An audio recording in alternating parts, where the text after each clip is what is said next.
It's kicking in on stream, and Twitch is going to start to sell me something. That's what it generally does. Oh, what am I going to get sold? Here we go. I have muted. I've got a little robot playing football. That's what I've got on mine. Sold. I'm in already.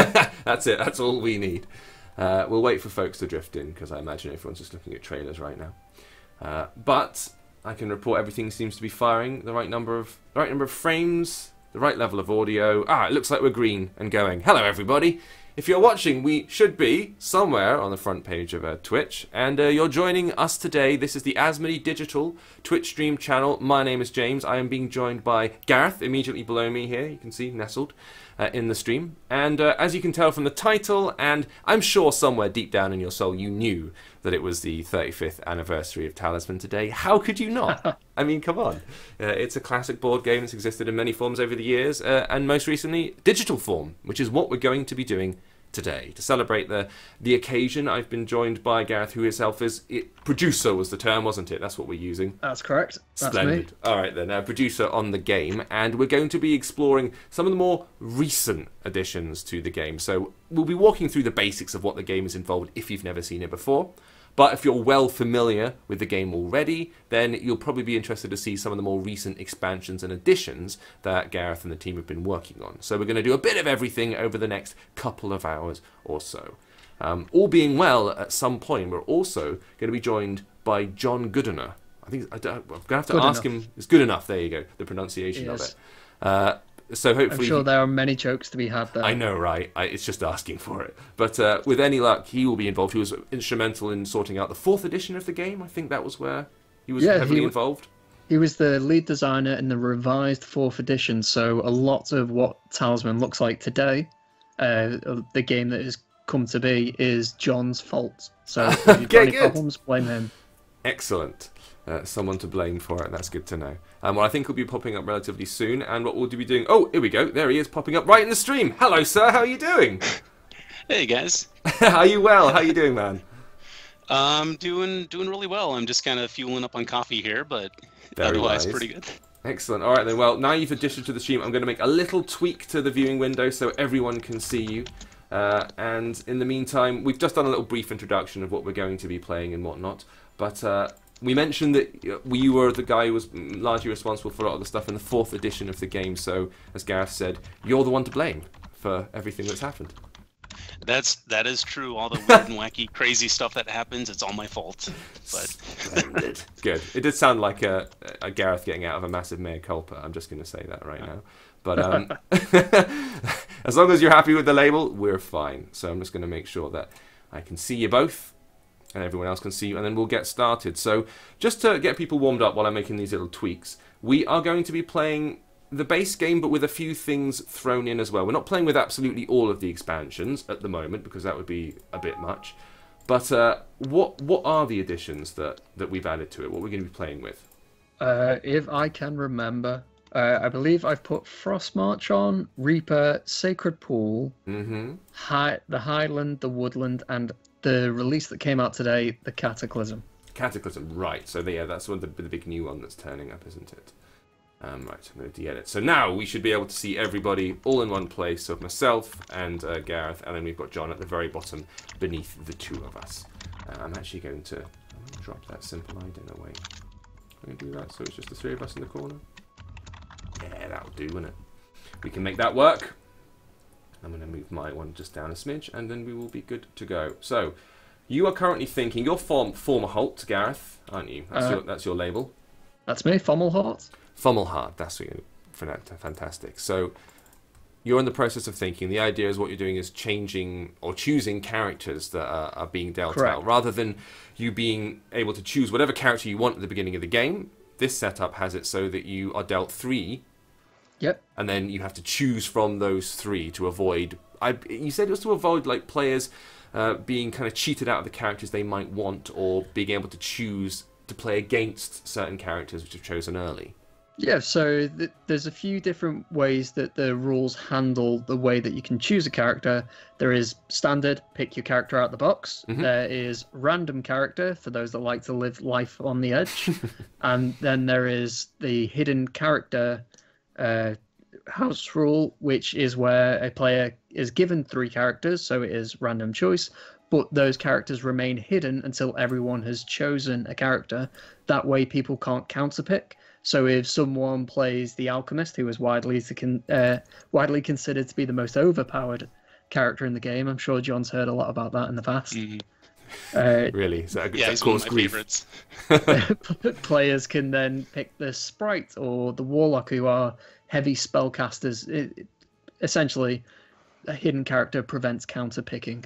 Everyone can pick with the freedom of not having to fear what everyone else has picked. Gotcha. All right then, fantastic. So it's just the 2 of us in the game at the minute. Are we going to, John? You're going to be observing and commenting. Is that what you're going to be doing? We'll be asking you questions basically about how everything works as we play. Does that work for you? Yeah, that sounds good. I mean, I actually have to kind of refresh my memory on Cataclysm. It's been a while. It's been a minute. Excellent. Well, Gareth is going to be the one delivering the big info. So now I've got he's chosen already. So I can now choose from the 3 I've been revealed. So we've got here the Minstrel, the Wizard, and the Shape-Shifter. These are my 3 options. So I can choose to view the character cards on each, and these will give me different starting stats for the Strength, Craft, Lives, Fate, and Gold. But also you might get specific skills that each character has as well. So for example, the Minstrel, that means that dragons and animals won't attack me, although I can lay into them if I want to. And it gives me the option to charm it, which is quite nice. So I assume I play it a merry jig or something, and it loves my lute playing, warms to me and becomes my familiar or something, I guess. So that's one option. We've got the Wizard over here. Let's have a look at what he can do. So during the game, you always have at least 1 spell, and you begin with 2 spells. Now, spells you only get when you have a certain level of craft, right?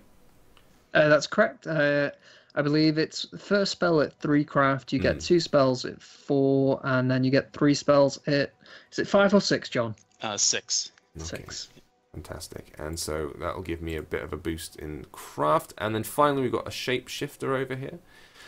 So when you attack another character, you may choose to make the attack Psychic Combat. So that means that usually when you're attacking characters, you're using your Strength stat in order to fight. When it's Psychic Combat, that kind of counts as magic, right? So that's the Craft stat instead. Okay, so whenever you attack and defeat another character in battle or Psychic, they lose a life as a result of the attack. You may shift into their shape and use all their special abilities. And this echoes that doppelganger creature which appears, so you end up fighting a mirror of yourself. Here you can jump into someone else's skin and steal all their stuff. That's interesting. I don't know, I'm kind of warming to the Wizard. I tend to play mages whenever I'm given the opportunity. The Wizard's probably a good beginner's character as well, as his abilities are very straightforward. You get spells, you cast spells. That's about it. Nice. Not that that's a bad thing. Spellcasting is very strong in Talisman. No, that works for me just fine. So we've got then the option to choose Fate and allocate Fate. So this determines whether you are kind of light side character, dark side character, essentially. But that also has an impact on the way you interact with certain bits of the game. Yes, so Light Fate is your traditional fate that comes in Talisman, which is the ability to reroll an action that you've taken, whether that is movement or combat, or you've encountered a place that has a 1 to 6 outcome. Dark Fate is a mechanic that comes with the Woodland expansion, which is the foresty region that we can see in the bottom right. And Dark Fate allows you to reroll for someone else. So during an action, you can only reroll once. So if you choose to reroll, your opponent can't reroll for you. But typically, if a good outcome has occurred, you don't want to reroll, so you don't, and that's where Dark Fate comes into play. You then have your opponent then choosing to reroll for you if you have Dark Fate. So you can scupper someone else's superb natural 6. Yes. Okay, so I've drawn my first spell from the deck, so I start with spells with this wizard character, and I've got a Death Pact, which I can cast on myself when you would lose any amount of life, and then you can choose to have another character lose that amount of life instead. So you're effectively making someone else take the hit for you.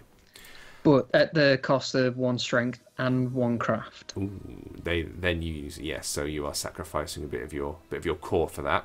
And then also I've drawn Vortex. So this is to cast on any character in my region at the start of the turn, and then instead of moving normally, the character must roll 1 dice to determine where they move. And then 1 through 6 gives you different tables. So I basically teleport this character to a random place, one of 6 possible places. Cool. Mm-hmm. All right. They're now in the deck, and I will lean Light Fate. But I've got an extra one, so I can do 1 die. There we go. Continue. Excellent. All right, then. So when it came to bringing the game to the digital realm, so you worked on as we mentioned, the 4th edition earlier, John. That's the one that you had a hand in. So when was all that taking place? When did the 4th edition get made? So actually, to kind of rewind even before I started on the project, sister company it was Black Industries. It was kind of a smaller company within Games Workshop. Mm-hmm. They released the 4th edition, and so Games Workshop actually released Talisman under kind of under their umbrella, and it. As far as I can tell, it didn't really make as big of a splash as they hoped. It didn't do as well as they projected. And before then, I was working at Fantasy Flight, and they already had a relationship with Games Workshop and was doing licensed games and took over some of their older games like Furia Dracula, and I worked on Chaos Marauders. And so I was really excited to work on Talisman. I was about every year I would go and bang down on the CEO's door and be like, "Hey, did you get Talisman yet?" Okay. And we already, we're working with Games Workshop, and so I just thought, a little more begging and pleading, we might be able to get the game. And it wasn't, and they were really, it was like their golden goose. They were really, kind of clingy to the game, Okay. and until they released it on their own, and then. They were like, we're Games Workshop. We do phenomenal miniature games, but maybe we should let the board game company do board games. And so they finally, it was like a dream come true. They finally agreed to license it out to Fantasy Flight, and I picked it up from there. But Fantasy Flight got the license not even a year after 4th edition was released. Right. And we couldn't do the same game, but we couldn't. It was decided not to do a new edition. I actually wanted to I proposed a 5th edition, and they were like, making a whole new edition right after a 4th edition came out, it would just look like a money grab, and so we did kind of a compromise, and we did the revised 4th edition, was kind of like 4.5. Okay. It was not quite a 5th edition, and it was still a number of tweaks and changes from 4th edition. And that, I have to actually check my dates. It's the weird thing about Talisman is it seems like I worked on it like a million years ago, but it also seems like yesterday. I mean, there's there's some memories that seem like it was just last night. And so when it comes to Talisman, I get in this weird time warp where I'm like, was that a year ago, or was that like 10 years ago? God, yeah, I imagine. Well, especially, I mean, because the game seems to have changed so much. So when I played it, as I was saying to Gareth earlier, I played the vanilla version. We actually streamed it a few months back. So just like stripped down, no expansions, no nothing, and I was kind of getting to grips with that. And then when I first fired up the most recent version that's been released with all the additional content for the 35th anniversary, which is today, by the way, if you're watching. So pop a party balloon or whatever. I was faced with this board which just looks completely different, not just in terms of like the art and the skins, but actually so many these expansions bolted onto in this case the bottom corners. You can see here, these are the 2 that we're playing with, so it's become like a radically different game in terms of what you can do, the characters that are involved. Is there ever a danger it gets kind of too bloated? How do you keep it as a streamlined, smooth playing experience? Because as with any, I guess, OS, we see it so much, this feature creep thing, where you keep adding stuff and gradually it slows to a halt. But that doesn't seem to have been the case here. What's the challenge of adding stuff without bloating it out? That is the ultimate challenge, is to keep the game fresh and to invigorate it with new content. but you know that there's always that danger of complexity creep where it just people you can hit a threshold where people are just more frustrated and having to reference rules. So one of the kind of one of the tricks of managing complexity is by making things modular, and that's really what those corner boards are all about. The city and the dungeon, and so what those allow you to do is they allow you to really expand the game in different directions and add whole new rule sets, but by making it modular, by making it where you can plug it in or take it out, you can make it manageable on kind of the experience level and the depth that you want for your play group. So I remember back in the day playing old school Talisman, and we always played with everything. We'd play these marathon huge sessions and would have to set it up on multiple tables. So if you got cast into Timescape, you'd have to go in the kitchen because that's where the Timescape board was, and then yell, okay, my turn's done, you can go, and it was so I was kind of thrown into it at the maximum complexity bloat. And I remember how cool, but also how crazy that got. I imagine. And so that's why that's another reason why even the concept of making the boards like almost literally plug in the expansion boards plug in, and so it's not like you have to go to the kitchen and play on the kitchen table. I mean, it kind of looks like different bits and pieces of the game. You can plug them in and take them out. And the other thing that we're mindful of is making it where things weren't too dependent on each other. Like if you play with this, then you have to play with that, and to try to make it where things were as standalone as possible, where you can play with this and add it on, and you don't have to learn all these other rules. And one other trick I'll add, by the way, too, is reinventing new uses for old components. So like the light and dark fate, that was something that those tokens existed in the base game. I mean, they've always been there, and so inventing a new spin, like having a new way to use something that's already there, is another way to kind of minimize complexity bloat. So I've just drawn a brawler here, and I have not particularly good strength, so I am not going to pay him any gold to try and beat me up. Does he look familiar at all? Oh my god! Wow, now, was that a producerial decision, or was that something that the art guys did without telling you? It's somewhere in between. Are you about to sue them for your likeness rights? That's excellent. I sat down for the picture and pulled the face. John, I'm not sure if you're aware of this, but the denizens that come with the Cataclysm expansion, which is the new main board that we play on, which Chibi Marcus has asked why is the center build and center frozen, as well as the concept with the build and village outpost, etc., all changed. That's because we have a new revamped main board with the Cataclysm. So instead of landing on those spaces and rolling 1 to 6 or following whatever the instruction of the space is, you draw a denizen card. So the residents, like the farmer, the enchantress, the village mystic, all of those people don't live on the board anymore. They live in a draw deck. And instead of there being 6 of them, there's now about 40 of them. So one of the things that our managing director and the directors at Nomad thought it'd be cool to do would be to have our faces in the game.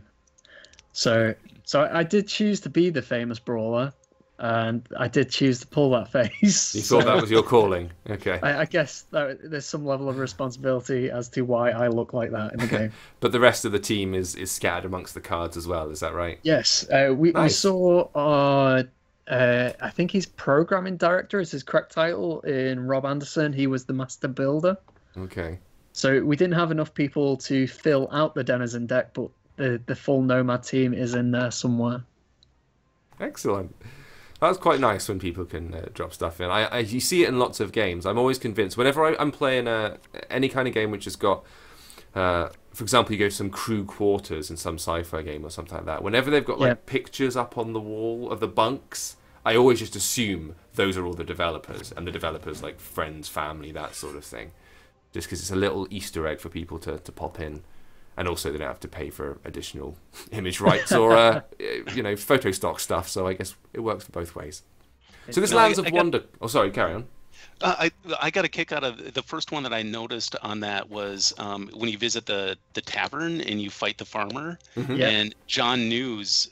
I was like, that guy looks really familiar, and then I noticed on his Facebook profile, and I'm like, yes, that is that's so cool. Speak of the devil, and he shall appear. He's just joined us in the Twitch chat. He is Talisman Island. Oh, excellent! Good afternoon, man. Good to see you. So John is #1 super fan of Talisman, along with being someone that has been a core hand in the development of modern Talisman. Oh, really? So he was part of the playtesting team and eventually moved on to designing his own expansion. So the Deep Realms, which is the connecting board piece between the city and the dungeon, and the Nether Realms, which also is in the digital game, are creations of John News. Wow, fantastic. So that started out as a fan and then went into the actual influencing the game itself. Yes. That's badass. That's quite a nice path to travel, isn't it? That's good. Right, so I've got Oberon's Gate there. Lets me teleport to any space. I believe you were about to ask what the Lands of Wonder thing was happening for. Yeah. So that is an ending that comes with the Cataclysm. And depending on which cards you draw during your turn, which is why you're being offered the chance to draw an extra card on any space you go to, certain cards filter you down a strength path, and certain other cards filter you down a craft path. Right. And at the end of your turn, you roll 2 dice, and if you score under your current strength, or you score under your current craft, depending on what cards have been drawn, you get to take a Lands of Wonder token. And to get to the crown and win the game, you need at least 12. I see, right. So the game is encouraging you actively to level. You can't just coast, or, for example, if we had the city on, you may want a flail, because that is one of the strongest items in the game, or maybe a spell book. So you go to the Highland, you plunder all of the gems there, you go to the city, cash your gems in for gold, and then you go to the dungeon, because you're... not the dungeon, sorry, the city, because you're... I should specify that there is a city space and a city expansion, with the expansion being the board space that opens up beyond the city, or inside the city wall, should I say. Right. So Lands of Wonder is the ending that encourages you to draw as much as possible, and also level your character as quick as possible to make the likelihood of rolling 2 dice under your current strength or craft that much easier, yeah. That much easier. I managed to somehow, I've got 2 of the tokens. I managed to roll a Snake Eyes, which was equal to my somewhat puny strength being a wizard, so it worked out for me that time. That wasn't too bad. Excellent stuff. I think the conversation about how do you avoid having too much in the game, Talisman and the position that it's currently at, both digitally and physical, with the revised 4th edition, is... in an interesting phase, because a lot of people dislike playing with everything on, because that comes with the Harbinger, the Fireland, and the Dragon expansion, which are all complex and difficult. I, as a player, I take John's approach of turning everything on, but I love those expansions because it's Talisman, the hard mode.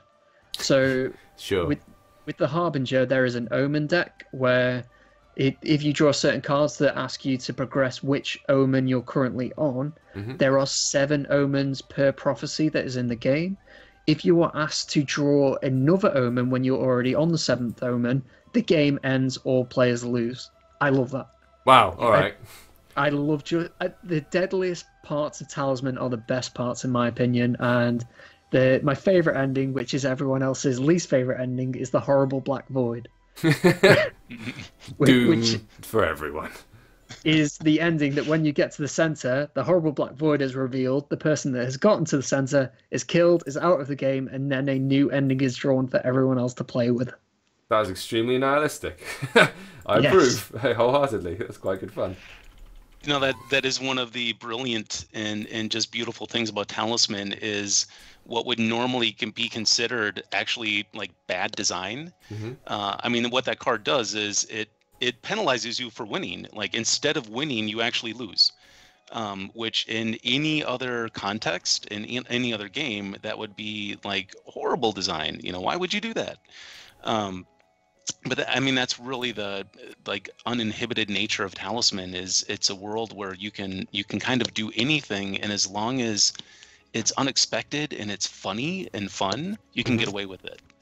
So it's because it's more than a lot of board games I've found with Talisman anyway, there is this focus on the idea of you're playing through a story. So the idea is all these cards that you're drawing are determining what's happening to your character each round. And so after you've played an hour, your character's been through this whole journey, through different environments, encountered different characters. You've got the stats have been affected in that RPG leveling kind of way, and it feels like you've been through some stuff by the end of it, and then suddenly terrible random events can happen and just like murk you in one shot, and that's it. And that's the way your story ends, that particular game. And that's quite nice. So I can understand why some people might, find it unsatisfactory for some reason. Whereas if you like the story of it, you just met this awful end out of nowhere, and that's the tale. I think the people that really get, like, they understand, the spirit of Talisman is the point is not actually really to win the game. I mean, the goal is not to. I mean, that would be nice. That's great when that happens, but the ultimate goal, I mean, the ultimate achievement is telling the most fantastic story. Mm-hmm. And the Horrible Black Void, I mean, you can't get much of an awesome twist than that, right? And so even though you lost, you kind of won because you can tell the coolest story now. Like, oh, remember that time? Yeah, yeah. The Talisman at its original concept was supposed to be the UK's answer to Dungeons and Dragons. It's just as British people, we are far more formalized, and this is how you do things correctly. This is how you play the game.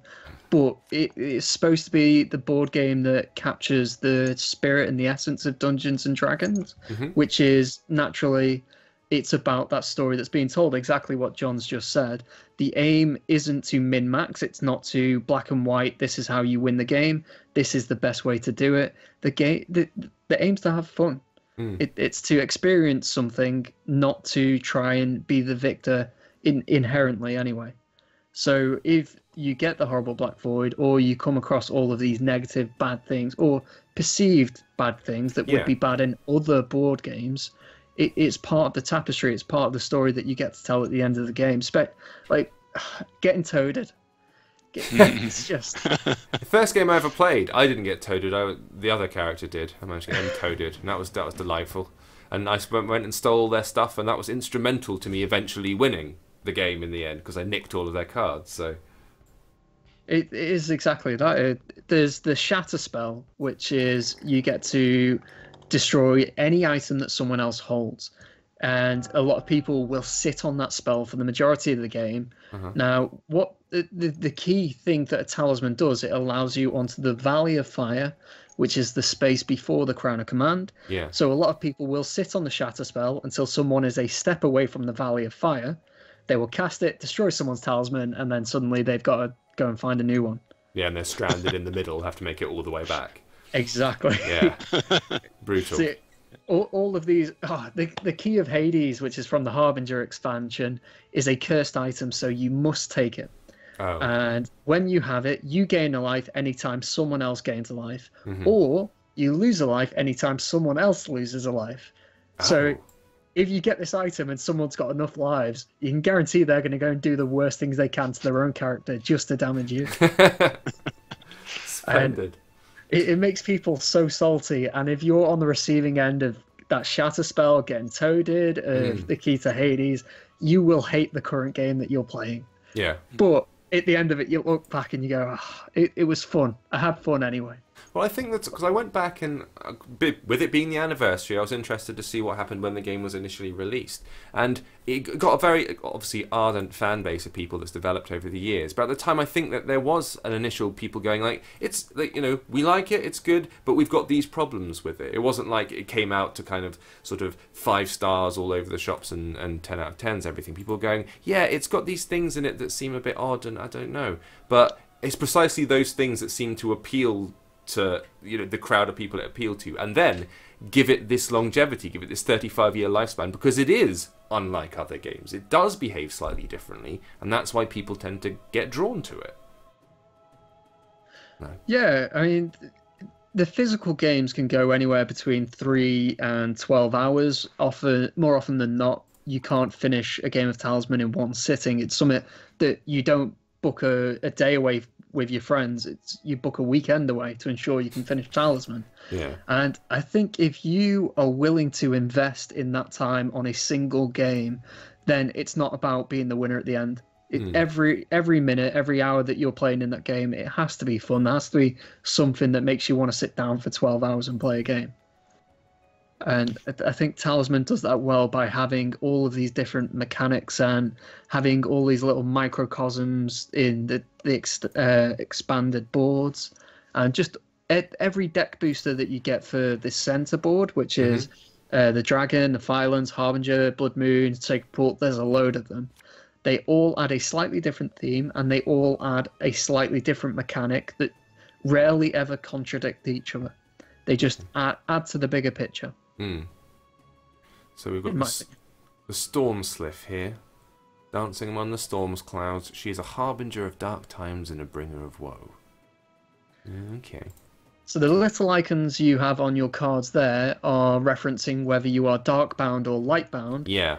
Which is what happens when you have more light fate than dark fate. You are light-bound, and you are more. If you have more dark fate than light, then you are dark-bound. So if you defeat the Storm Sylph, or if you lose to her, I should say, this is what happens if you are dark-bound, and this is what happens if you are light-bound. Yeah. Same with the Vassal of Mab.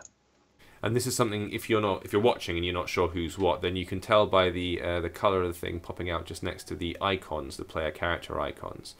So I've got a kind of green wee mark below mine, and you've got a red one below yours. No, other way around, actually. Is that where it's indicated? They're your alignments. So you are evil, which is why you have the red card. Yeah. And I am neutral, which is why I have the green card. It's white for people who are good. It's simply just by looking at your stats. So you've got a light purple with a 2 in it. That's your light fate. And then the dark purple is 1. So I've had to use a fate now, and I'm getting hassled by the Vassal of Mab. Right, roll the dice. So, here we go. Now that you've got an even level of fate, you've got 1 light and 1 dark, you are now unbound, which means you follow the bottom instruction on any card. Oh, bottom instruction, is it? Okay. Yep. So typically it's the top one, which is always the favourable one, regardless of whether you're light or dark. And then, obviously, some cards mix that up, but ultimately, it's that bottom line, which is the bad one. So you want to defeat those enemies, which you have done, because if you lose them, chances are bad things are going to happen. Yeah, they start robbing things from me. That's correct. So we're now onto the scales of balance. No good or evil character may have the scales. At the start of the turn, you may do one of the following. Gain 1 spell if you've got none. Change 1 strength into 1 craft, or vice versa. Or change 1 fate into 1 life. Okay, interesting. Leave it there. So, a question that I've got for John is, what do you think is the legacy of the revised 4th edition? What did Fantasy Flight Games and what did you do for Talisman that will have left a lasting impression? Well, I think one of the testament to its success was the 4th edition had more content, more expansions than any other edition. And so just the sheer amount that the game got expanded, I think that's a level of success in of itself. I think, every edition really should push towards refining and capturing the essence of Talisman. I mean, one of the biggest dangers of doing a new edition and working on Talisman is trying to fix it. We discussed earlier how when it first came out, it had a cult following. It had a very strong fan base, but every critic, every game analyst, it was very easy to pick out its flaws and the weaknesses. And that's kind of part of the tapestry of Talisman. The things that are kind of wonky and one of the biggest dangers of being a designer on Talisman is trying to fix it. You want to enhance and boil down what the essence of the game is, what the spirit of the game is, but you can get into a lot of trouble trying to fix it. And one of the biggest ways of doing that is making it too balanced. There has been a number of like adventure kind of Talisman-esque games that you can tell the designer's intent was, I love Talisman, but I'm going to fix it. And those I think they do fairly well, but they don't capture that type of audience, these diehard fans, because they tried to fix it too much. They tried to make it balanced. They tried to make it too elegant, and it's those kind of weird, wonky little widgets that, when certain things collide, these unexpected, crazy, cool things happen, and that's what makes a memorable experience. But one of the things I noticed too that is, really cool is there's certain rituals, there's certain things that, for example, when a player ran into the witch, and if you roll a 1, you're going to turn into a toad, right? Like anytime there's an opportunity where like, oh, you might turn into a toad, or maybe that was an enchantress, but and we'd start chanting, toad, toad, toad. And I read, people's like game, they'll write a summary of the game, and I found people around the world like had that ritual, like that's what people do. They just naturally like are chanting for the toad, and so those, I mean, just on a pure design standpoint, that as a design, like having a random chance that you could just evolve your character into its starting point, like, that's considered technically bad design, but it's a ton of fun, and it creates those memorable moments, and that's what Talisman's all about, and that's why I think the people that tried to do a better version of Talisman don't capture that type of audience, because they just don't create those memorable experiences like that.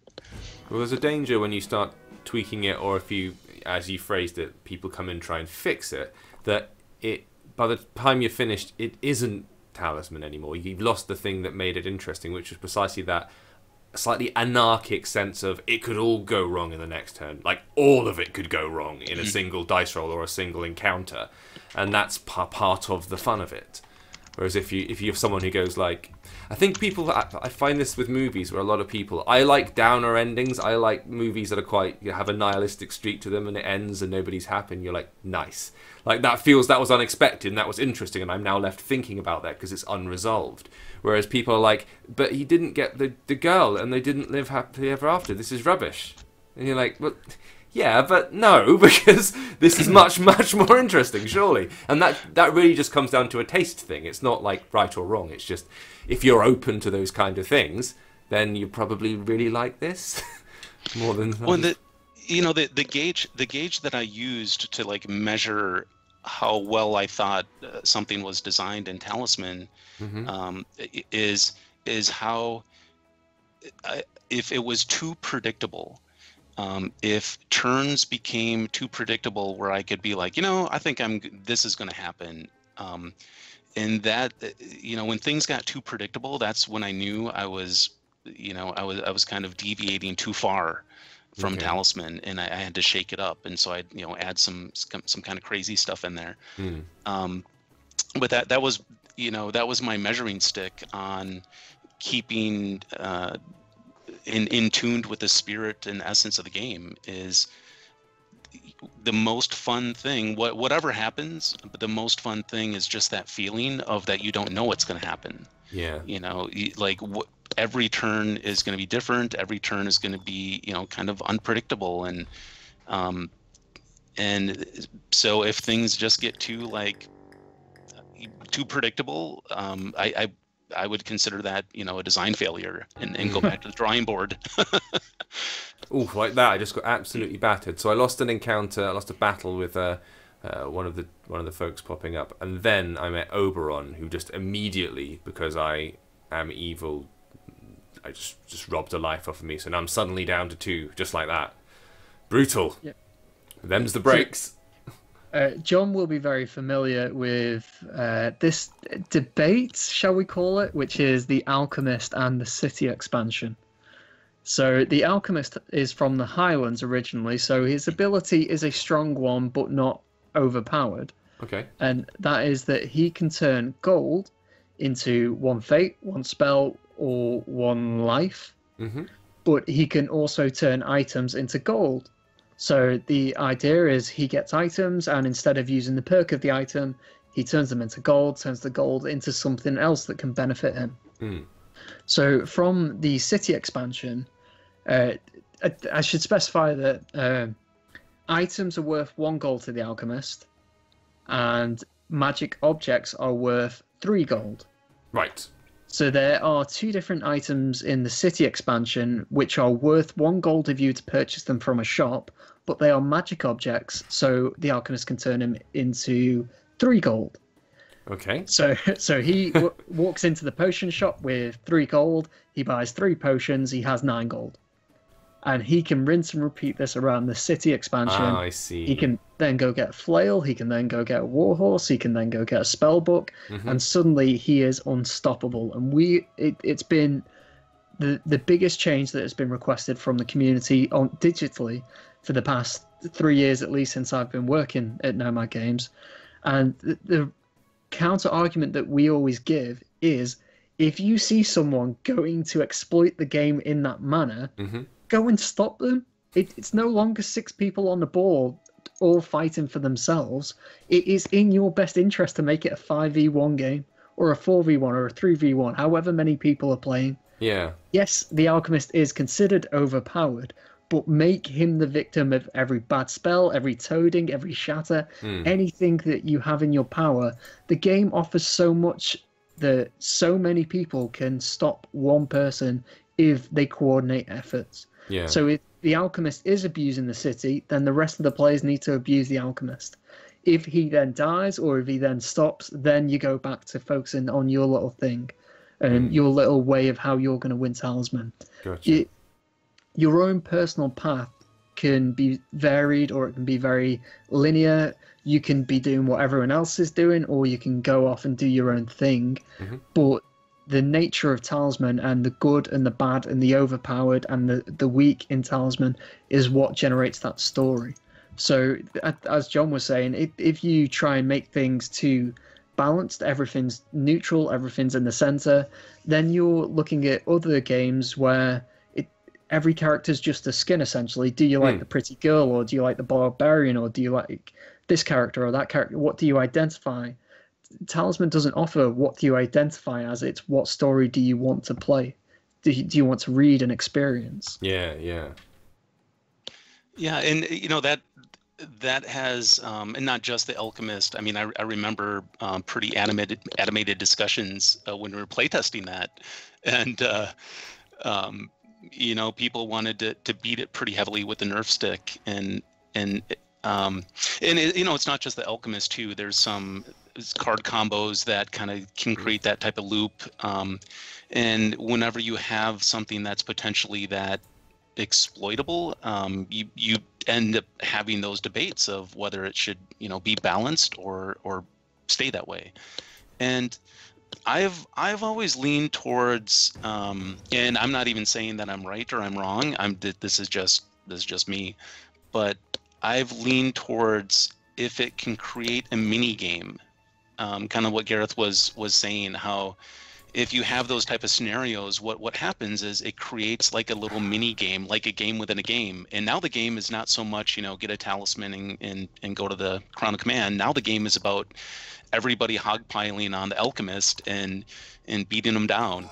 And And that creates this kind of mini game of, can the alchemist outpace the barrage of nasty spells and all sorts of like every possible bad things, the reapers running after him, you know.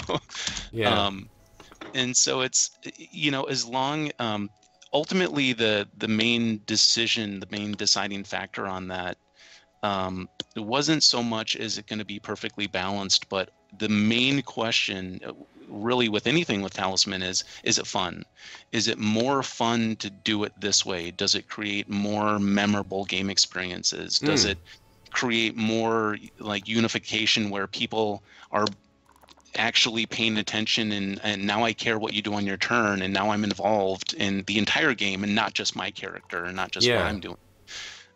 And so those things that created a focal point, created a point of attention where everybody like kind of stopped what they're doing and they're like, whoa, I need to like actually pay attention to what's happening here and not just focused on my own little character. Usually those are in the long run.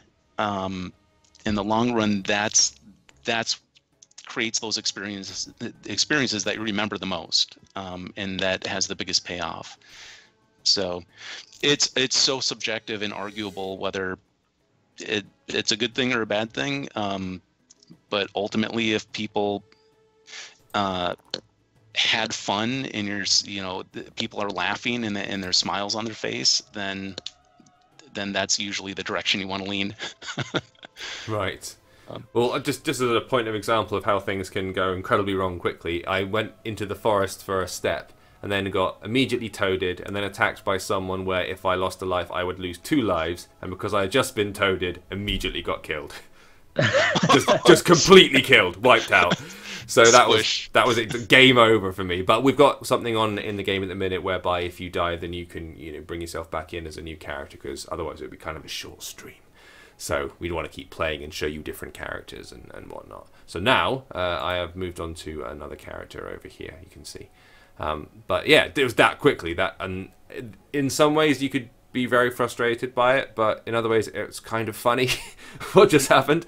And I've talked about this in other streams we've done. There is this important thing to remember, that as much as games can be so much about the rules, and of course they are about the rules and clever and sometimes extremely elegant mechanics, and chess being around for hundreds and hundreds of years because it is what it is, and you learn it and you can sort of sit there and focus on your turn and almost play it in your sleep because you learn it that well, every possible outcome of every move and whatnot.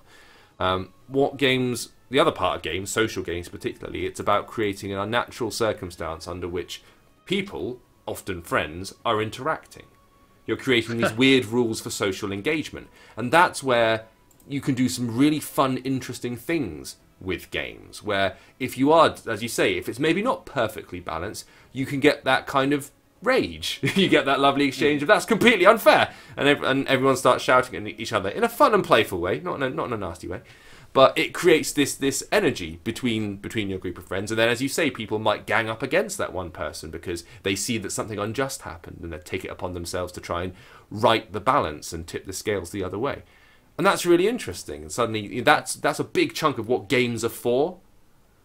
That's one of the problems that John and the team at FFG created for the digital realm, which is there is a natural space in Talisman that is the grey area of rules, and that's okay. Because of the nature of Talisman being story-driven and the aim is to have fun, not necessarily to win. It's not Monopoly, where if the dog gets an extra 100 money every round, that'd be immensely unfair and immensely unbalanced, and you just wouldn't do that. Yeah. In Talisman, where there is no black and white to the rules, you can go left or right. That is a natural discussion that happens when playing the physical game. And when you're sat around your kitchen table with your friends, you've got a few beers, there's music on in the background, you laugh and you joke, and you can have an argument for an hour over what that rule means.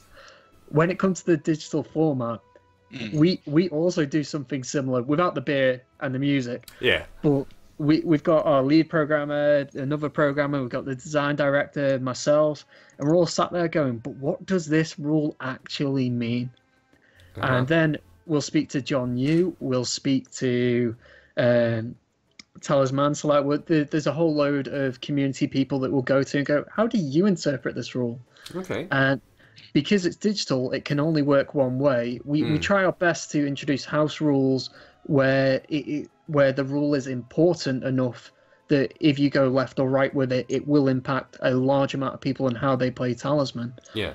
But more often than not, we've had people who thank us for clarifying exactly what a rule meant. And they sometimes use the digital expansion as the gospel for how it should be played physically. But with the nature of how FFG handled it, and probably how all the teams throughout the years have handled it, the ambiguity in Talisman and the lack of strict definition as to what things can mean is a social cue for how you and your friends interact and talk, and what you do to rules lawyer and debate and have fun with the game. Yeah. You know, I was curious about that too, where as a designer of the product line, one of my other main jobs was to maintain the FAQ and answer rules questions. And I mean, there was some times where I would get, you know, I'm even the guy that like designed this stuff, and I would get totally stumped. I'm like, I don't know, like, and so yeah, I was kind of curious how you guys handled some of those gray areas, and because you know the digital world has to be binary, how you figured that out.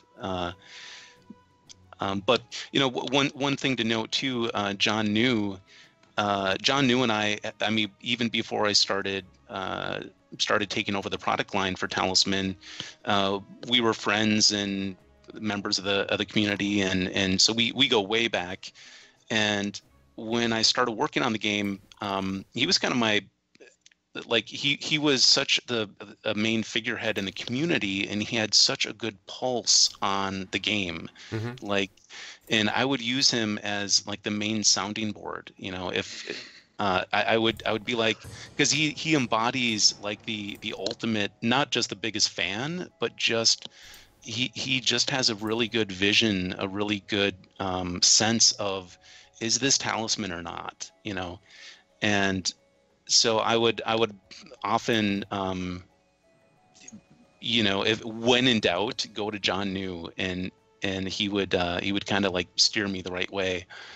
But yeah, that's great. And the other thing too is it's better to have like an outside perspective of that. You know, designers, you get tunnel vision. You know, you get too focused in on one thing, and so having John New's perspective on that was just so invaluable. So.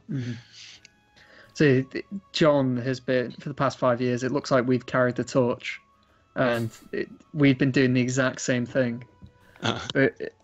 There's some rule debate. It's one that I spoke to James about just before we started streaming, which is how we've interpreted the tavern maid's up to your roll ability. So if she lands on a character up to her roll, she can pour them a drink, and then 1 is bad outcome, 6 is good outcome, and then various amounts in between. So we've implemented it that if she moves her full roll, she can't trigger her ability because she has taken her full natural move, and she hasn't taken the option to stop early. So a lot of people are unhappy with us on that because they believe up to your roll includes that final movement. Whereas the way we are looking at the card is that it says you may stop up to your roll. So if you have rolled a 5 and you move 5, you have not opted to stop early. You have moved your full roll that you rolled. You know, the thing I like about that, I don't know if that's what I intended or not. I mean, it could go either way, to be honest. But the thing I do like about that is anytime that you make a decision, like anytime it kind of challenges you, I think that's the way to go. Like, and so what ultimately is happening is you're paying a price. Like, if you move your full move and you want to go fast, then you're kind of taking a normal turn. So it's that kind of inherent price that you have to pay, and that makes a very interesting decision. So like those type of rulings, it's like, well, what would be the most interesting? Like, it's more interesting making a meaningful decision. So I think that was a good call. Thank you. Well, you mentioned having to, like, you have to make a decision with the digital edition. You can't leave it up to the player to interpret the rules. You are the arbiter of the rules, so you have to code it in, so you have to choose one. I found that by playing a lot of the digital versions of board games, which I've been, doing on this stream for a while now. For example, I was playing Love Letter a few weeks back, and then I played it physically last weekend, actually, for the first time. And it was very interesting to be like, right, now I am running this game, or we are looking after the rules. And you do have this benefit, I think, from digital board games. They're a very good place to learn to play, and then take it out physically, because the computer's kind of constantly tapping you on the shoulder and going, actually, you can't do that. And it just grays out the option and says, well, it won't let you play an invalid rule, because it will say, no, you can't do that, sorry. And that's how you kind of go, oh, right, yeah, sorry, I forgot that. Whereas you can get halfway through a game when you're playing with people and realise you've been doing it wrong the entire time and nobody's noticed. And suddenly you play with someone who actually knows the rules, and you get the argument starts of like, oh, but we've always played it like, is it not supposed to be like this? Oh. Whereas it's great for these things because they really do. The tutorials can be handy, but also it just shows you this is what you can do, this is what you can't do. Very clear cut. And then I remembered it all when you were playing the physical game. So it was actually super useful. Yeah, my favourite board game of all time is from Plaid Hat Games, which is Dead of Winter. Okay. And it is very Talisman-esque in the sense that the rules are somewhat all over the place, and there is a lack of clarity, and there's 9,000 mechanics, and there is so much going on. You're spinning so many plates that it's like, as someone that has played it a dozen or more times, I still play with a rule book. Mm-hmm. And because I would get to the end of the game and go, we forgot to do that very important thing, like paying for food at the end of a round. Yeah. Well. That was a different game, I suppose. But again, that's kind of part of the fun of it, and it's the same thing if you do tabletop role playing or something like that. Ultimately, if you're DMing a game and you fall in a circumstance where suddenly you realise everybody's going to get wiped out, and then the night's going to be cut immediately short. It's like, never let the rules get in the way of a good game, because that part of it is you have to apply some flex. You can actually, especially when it's a narrative experience, you are supposed to be able to tweak things accordingly to make sure that what you're actually doing is creating a fun experience and creating an interesting story. And not necessarily, if you maybe omit a rule here or there, that's not the end of the world. If it serves to provide a better experience for everybody and it makes the evening more fun. Like, that's ultimately the goal. You're not trying to make everybody miserable, and that can be a genuinely useful thing. So sometimes having those grey areas you were talking about can be beneficial rather than just seen as sort of lackluster. Oh wow, that's a good card. One of the most exciting things for a designer too, for working on analog games, is when the digital version actually enhances and makes it more fun. I mean, the Dragon is probably the best example, where it's so much more fun playing dragons digitally because the fiddly bits are automated. The computer just kind of does the maintenance. Mm-hmm. And it's kind of like, that's what I wanted the experience to feel like, and that's kind of what it should have been. And so that's one of the most rewarding and exciting things, is when a creation springs to life in a digital format, and it actually is so much better than the original. So the Dragon expansion was one of the most requested expansions that we had, just because of the level of resource management that came with the physical version. So, James, the Dragon expansion, I'll try not to get too complex with this. Here we go. It has different coloured tokens that are drawn at the start of each turn. There are 6 different tokens, I think, because some allow you to draw more, so on and so forth. And you place them on external cards that aren't on the board, or you place them on the board, and if there's one already on your space, you place them on the next one around. So you've got this bag of 180 tokens that are constantly going on a card, then on the board, and you can take some as scales instead of tokens. And people just wanted that done digitally, so they didn't have to think about it. They wanted to play the Dragon expansion without having to manage the Dragon expansion. I see. Okay. Someone else gets to be the banker. Essentially, yeah. The computer does. Yeah. Yeah, it's when the computer does the, I call those type of mechanics doing taxes, because it's not really fun. I mean, you have to do it, and it leads to fun things, but in of itself, the fiddly bits, it's kind of feeling like doing taxes. You're just doing it as a means to an end. And yeah, the digital format, I think that's one of the the best ways of enhancing those experiences is just the automation. It's the computer doing all the taxes for you, and all you have to do is focus on the fun. And there were some things that like behind the scenes randomizers and things that would have been really neat to design in Talisman if I would have known that some of these things would have been converted digitally. There's so many more possibilities of design space, being able to work in that format. So yeah, I'm kind of excited to see. I don't even know if you're at liberty to hint, but since the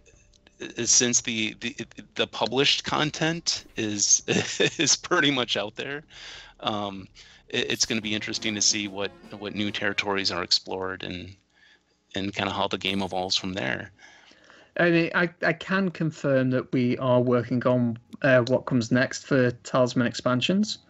So there will be more expansions that are Nomad exclusive. I'm not at liberty to say exactly what is come next, but we do have screenshots that I've given to GW and asked if we can share among the community, because we are at a position where Nomad's exclusive stuff is visible in game and technically playable, although there is a bit of work to be done to making sure it's user playable. Right. Cool. That's a conversation that I should probably have with you, John, and get your insight on, as you have a little bit of expertise in designing things.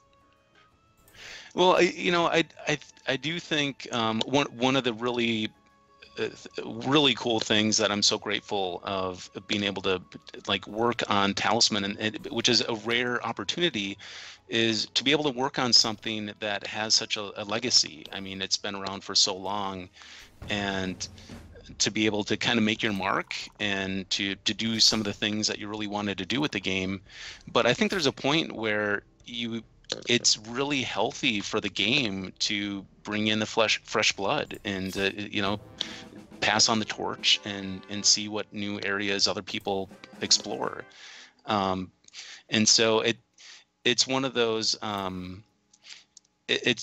think it's very rare for a game to have a board game anyway to have that legacy of designers where different people get to have different influences and take it in different directions.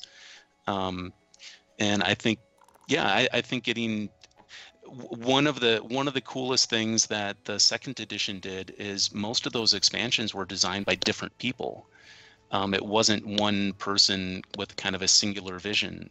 And the neat thing is those, things felt radically different. I mean, the city was so different than kind of anything else. And Timescape was it was a universe unto itself. And so you just get these cool little oddities that somehow still kind of gel and fit together. But yeah, as far as the future of Talisman, I mean, I'm actually having a blast just seeing what stuff people come up with, and I never would have thought of that. That is so cool.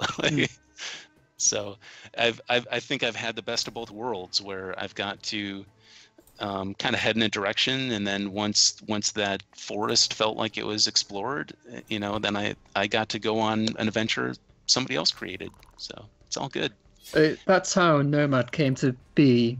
The makers of the digital version was Games Workshop knew some of the old THQ staff when THQ was shut down, and they were forming their own little company that they called Nomad Games. And they said, "Hey, we've got this game called Talisman. Do you have any interest in making it?" And the majority of the directors turned around and went, "What's Talisman?" And one of them was like, "Yes, I played that back in 1991. I played an awful lot of Talisman." And it just so happens that the torch is passed along once again, in which one of the juniors that was taken on as a programmer, who's now the lead programmer for Talisman, his favorite board game is Talisman. Right. And okay. it's kind of like you're the generation after Talisman. How is it your favorite board game? And is that Talisman has persisted for? That's why we're here 35 years later. It's just something that it's not every game that manages to have the lifespan that some of these things do. And it's funny that a lot of Games Workshop properties still exist to this day. Obviously, those things have persisted. Certainly when it comes to things like 40k being super successful, though. Isn't Necromunda coming back, I hear? Because I remember that popping up when I was a kid, that being a thing, and I've heard whispers that's going to re-emerge, but there are sometimes little sub-games that come out that maybe don't really go the distance, and they just kind of fade away, leaving the core thing.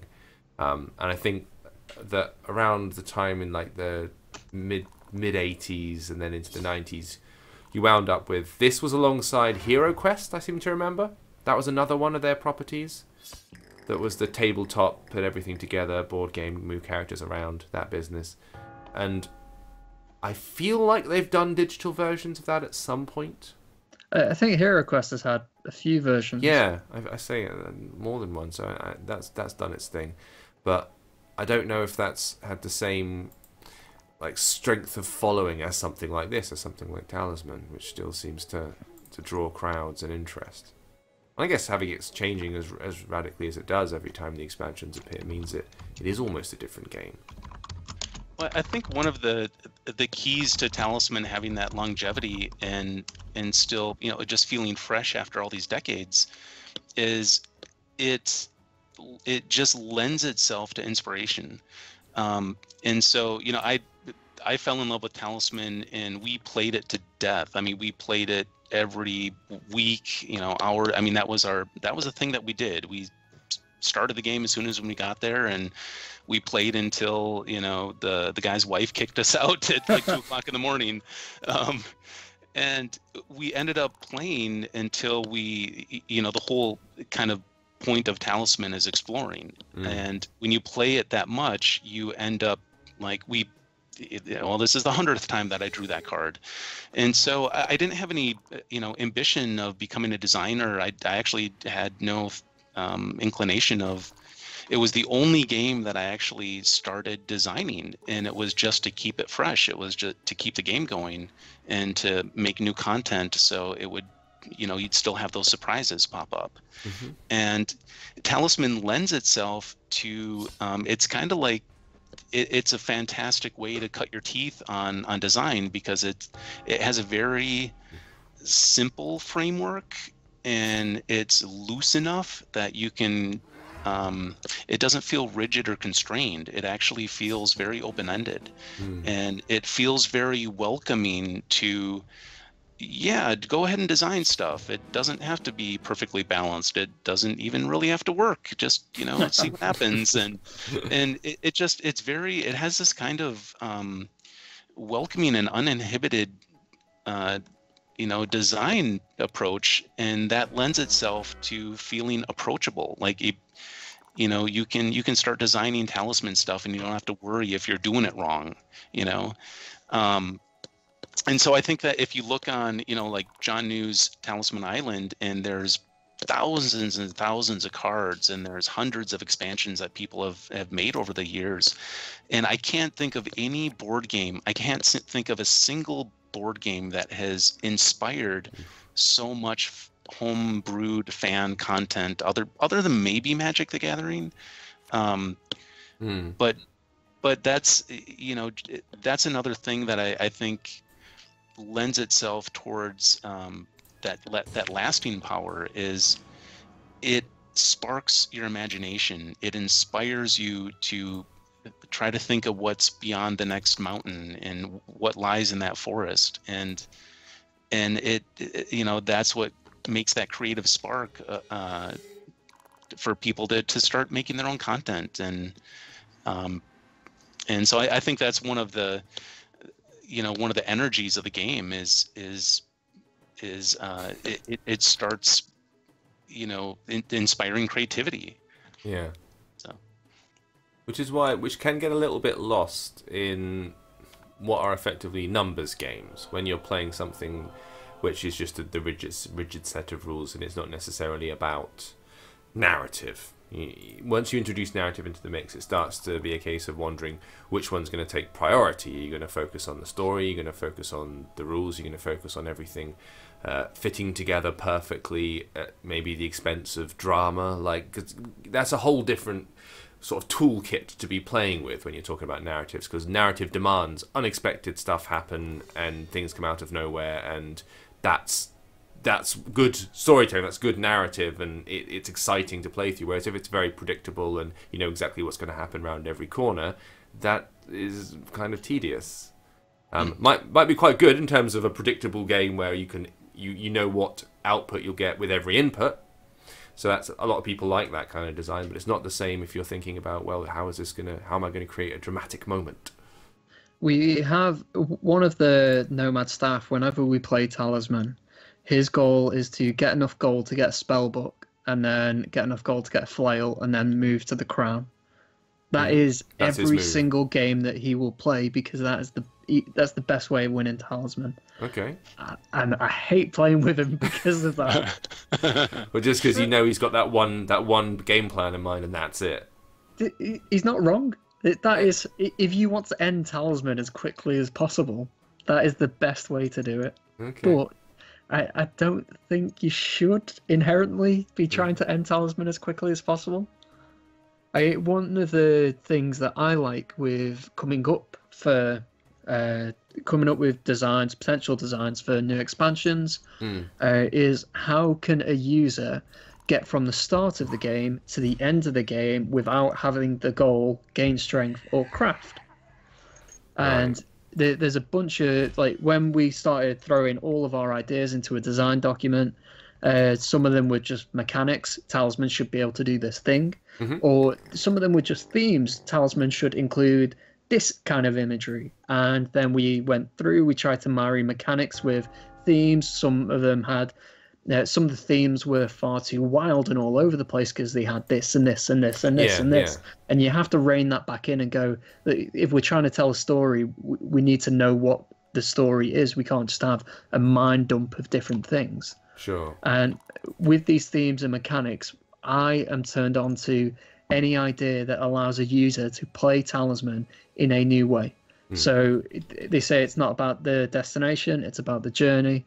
That is what is core to me in Talisman. Is coming up for different ways for people to have a quintessential Talisman experience, but having their own version, their own Talisman experience. Well, yeah, I actually did. I designed an alternative ending for exactly those type of players that just do it's the optimal move. And I mean, it's not that they're wrong, it's just doesn't lead to the most interesting story. But I think it was Sacred Pool, and it's the one that you have to complete a certain number of quests. And what that does is it makes it where you have to complete quests before you can enter the Crown of Command.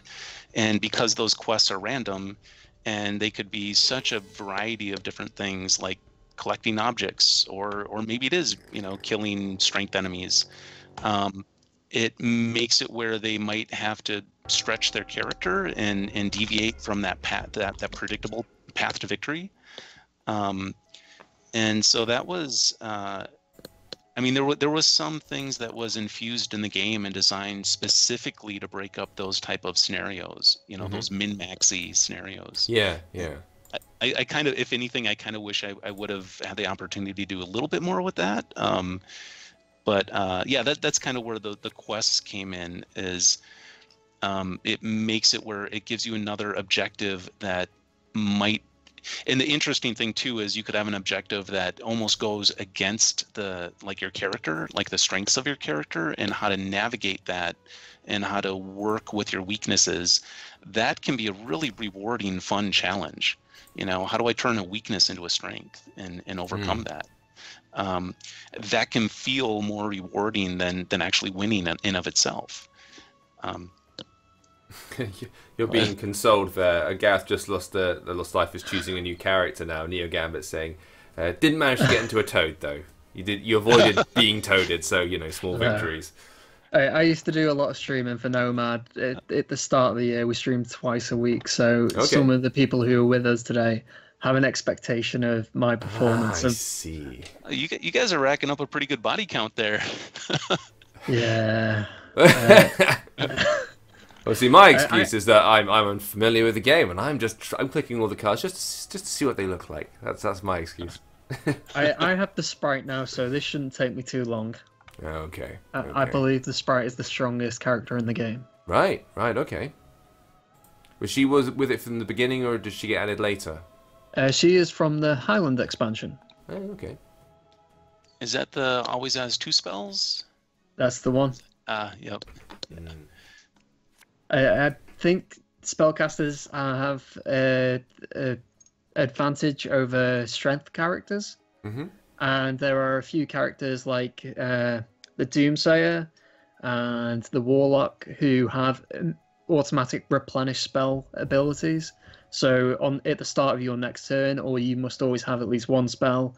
The Sprite always must always have 2 spells. Mm-hmm. And it's just if you have bad spells, you recycle, you burn them immediately. And then you start hitting on those good spells that gain strength and steal strength and gain this and that. And right. Yeah. Okay. She also has a starting craft value of 5, which should give me some advantage in this ending of trying to roll under my craft. Yeah, absolutely. That's a strong starting stat. That was for spells. That was one of the kind of more challenging design aspects because people aren't really aware of when you look under the hood and see how the gears work. The spells are divided into kind of 3 categories. There's really powerful, really potent spells, and those are pretty rare. And then there's the ones that are pretty useful, and they might be a little bit circumstantial, but they're generally they do cool stuff. And then there are some spells that just are kind of weak, and they're like duds. Yeah. And people ask me, they're like, ugh, this is a crappy spell. And it's yeah, that was actually intended. There's a certain mix where you have dud spells that, and what that is it's part of the inherent balance to slow down the spellcasters that can just burn through spells. It's to actually balance out those uber spells, the Finger of Death, and the ones that are really, really powerful. But the funny thing is the dud spells are actually one of the hardest things to design, because they can't just be just totally crappy. I mean, they actually have to do something. But to make it where it's not real powerful and not, you'd be really surprised how hard it is to design bad spells. It's much easier to design the awesome ones. It's something that is said in our office about the way that Talisman was designed, and I'm not sure if there's truth to this or whether it's just it makes that much sense that it must be true, is that the designers of Talisman have always tried to make sure you can't do nothing in a turn. It's that is the very worst outcome of any turn in Talisman, is that there is no available anything. So even the bad spells, displacement and destruction, hex, things that I would list as bad spells, they all have a use. They all allow you to do something, even if they're not as exciting as Soul Shatter and Strength and Finger of Death. Well, I tell you, there is, especially when you have a character like a Sprite who can combo spells. Yep. it is really satisfying when you can turn a dud, one of those dud spells into into a game winner. The Hex, for example, is you place the spell on a space, and anybody who lands on that space loses a life. And you combo that with like the slow, the one where you have to move a character one space, and you time it where it's like, well, they can either go to the Black Knight and lose a life, or go on the Hex and lose a life, and then you do your evil laugh, and it's actually some of those even kind of like dud spells. If you get it in the right time at the right place, you can be quite clever, and those can lead to very satisfying experiences. And it adds that extra, humiliation where you just got taken out by a dud spell. Like, that's like, insult to injury. But yeah, there is certainly a use to everything in the game. It's like the classic saying, only boring people get bored. It's like, if you think something in Talisman has no value, that's on you. There is something to be done with that item or that spell or that character. And even then, it's part of the challenge. It's like, I would love to get Doomsayer, Sprite, and the Valkyrie, or those as my 3 hidden characters that I'm offered at the start of the game. But when it comes up, Minstrel, Ghoul, and Warrior, or someone like that, some of the vanilla characters that haven't had years worth of designers looking at them and seeing how to make them interesting and exciting, so they are considered bad. You kind of go, right, what can I do? What can I do here? What are my options? Yeah, and how can you make it work? Yeah, because here, it's not that I have lost the game.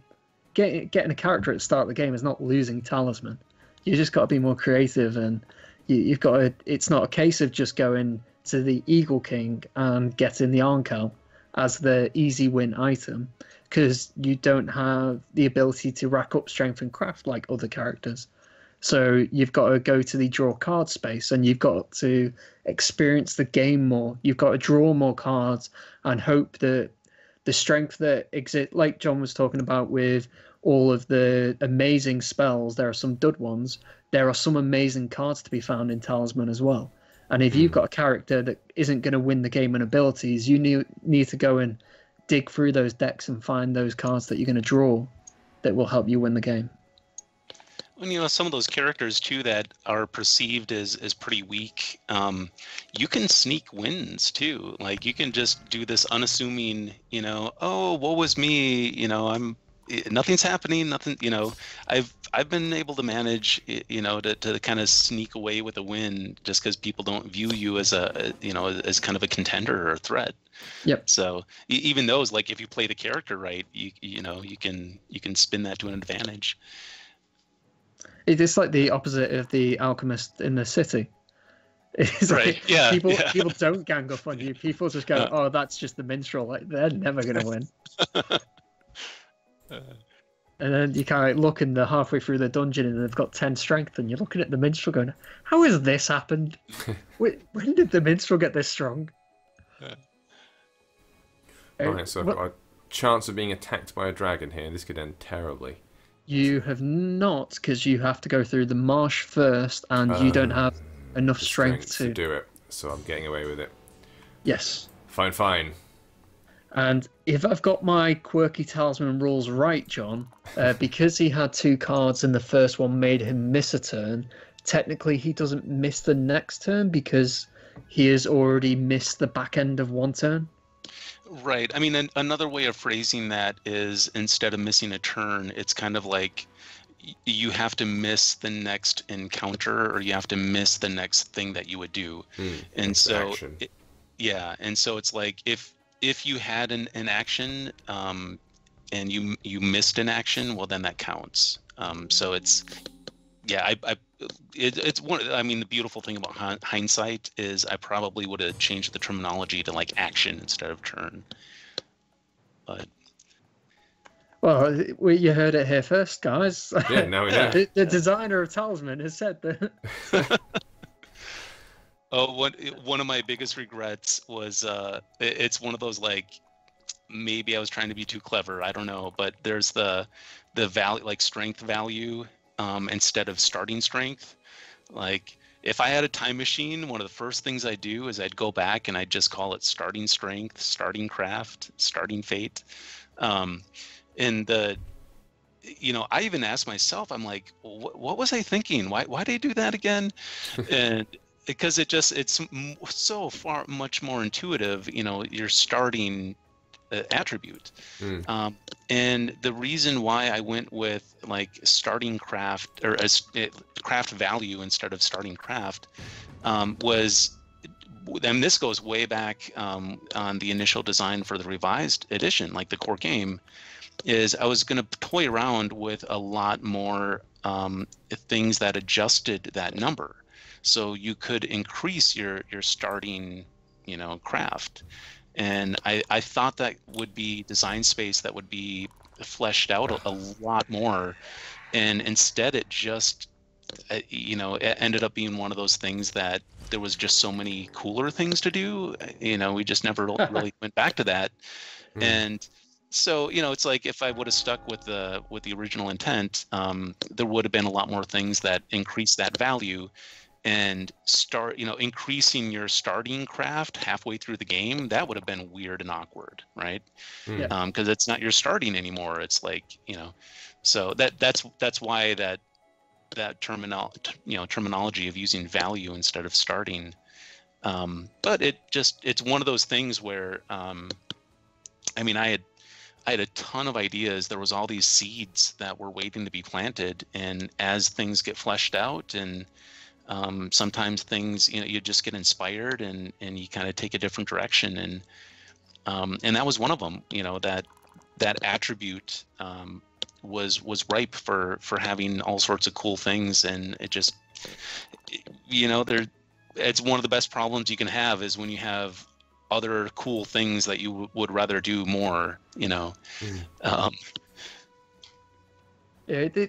You've touched on a question that I wanted to ask you, which is twofold. What is the thing in Talisman that you are proudest to say, I did that? Like, it wasn't Fantasy Flight. It was John Goodenough. It was me. This thing happened because of me. And the other side of it is, what is the worst thing in Talisman that you wish someone in the team said, let's just reconsider what we're doing there? Well, funny enough, they're actually the same thing. My biggest success is also one of my biggest regrets, and it was Fate.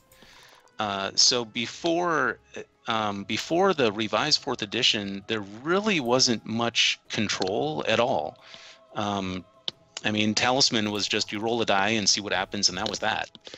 And I wanted to, in kind of modern design, you generally, players have a little bit more control, and I just thought it would be neat to have that decision of, well, do I settle with a kind of good but not great result, or do I try to shoot for the moon and get the best thing, but then again I might turn into a toad, right?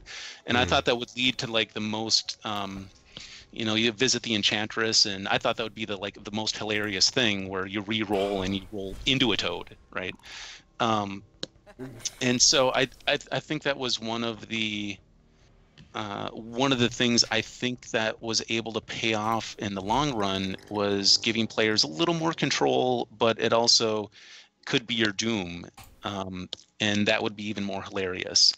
And it opened up a whole nother layer of design space and cool things that you could do.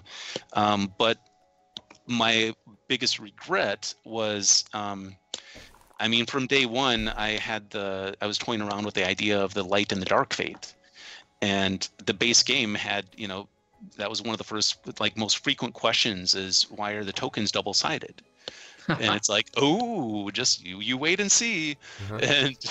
And my biggest, maybe it's not the biggest, but it's certainly very much on the top, was I did not, it took so long to implement the light and dark.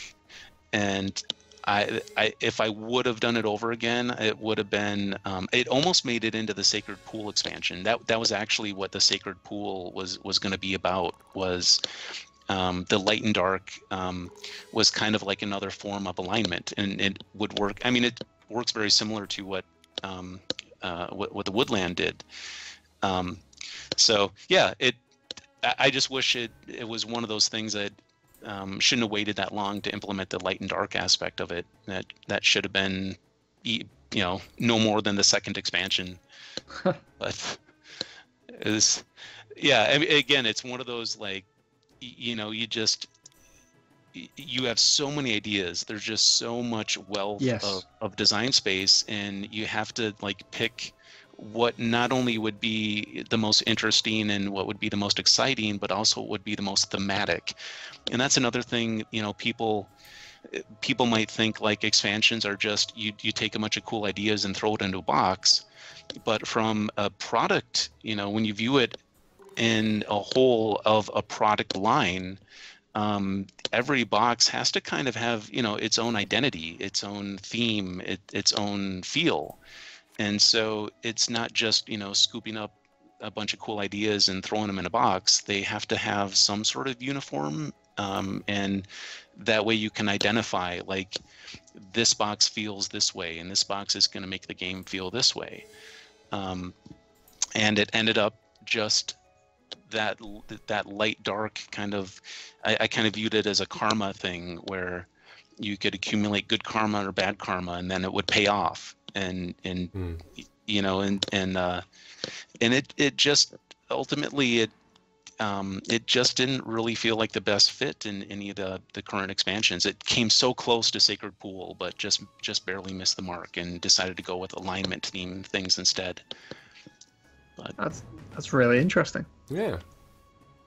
Well, I'm already onto a new character in the meantime because because I keep trying to go for the big pile of stuff and encounter the Trickster, and I had a higher craft rating than him, and I rolled a 1. The last 2 times I encountered him, just natural 1s, and battered both times. That's Talisman. Yeah, well, I was definitely doing the right thing in my head there. Couldn't happen twice, and yet it did. I would say that John's proudest contribution to Talisman is the cause of the majority of negative reviews we get, which is fate. Okay. Yep. To some degree. The root argument is that the way the dice are dealt in Talisman is it's not randomly generated per round. You have a whole string of dice that are randomized at the start of the game. They're then placed in, and the order is 6, 5, 2, 1, 6, 1, 6, 6, 3, 2, so on and so forth, and it's random every game. And when you're 100 rounds in and you hit that double 1, and you die to the Reaper after so long, or maybe you're on the vanilla board and you've not turned no more lives on, which means people can heal whilst you're in the Crown of Command, and you roll a 1 and a 2 and a 1 and a 4, so you take a life off everyone, then a 1 and a 2 and a 5, and you take a life off everyone. But every time you roll 1, 2, or 3 and you do nothing to everyone, they're running off healing. People are convinced that the dice are rigged and we've done it on purpose and the AI cheats, but the sorest point by far is rolling 2 1s in a row. Someone puts the Reaper on you, you roll a 1, you use fate, you roll a 1 again, negative review, the game cheats.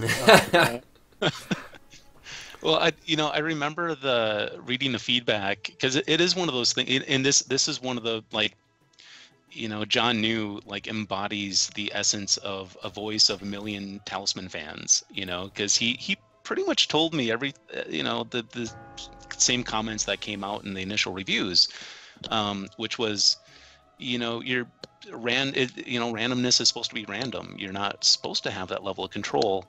But what the fans didn't realize was, from a designer perspective, by giving you that illusion of power and control, like by giving you that perception that, like, no, you're now kind of in control of your own destiny, it actually gave me an excuse then to put more nasty stuff in the game, you know, and that was the thing, is you could actually put things like the misfortune spell. You could put things that would totify people, and because just to, you know, to kind of maintain the spirit of fairness, it's like, well, but if you had fate, you know, there's an out. You know, you can kind of use tools and use powers to, you know, to mitigate it.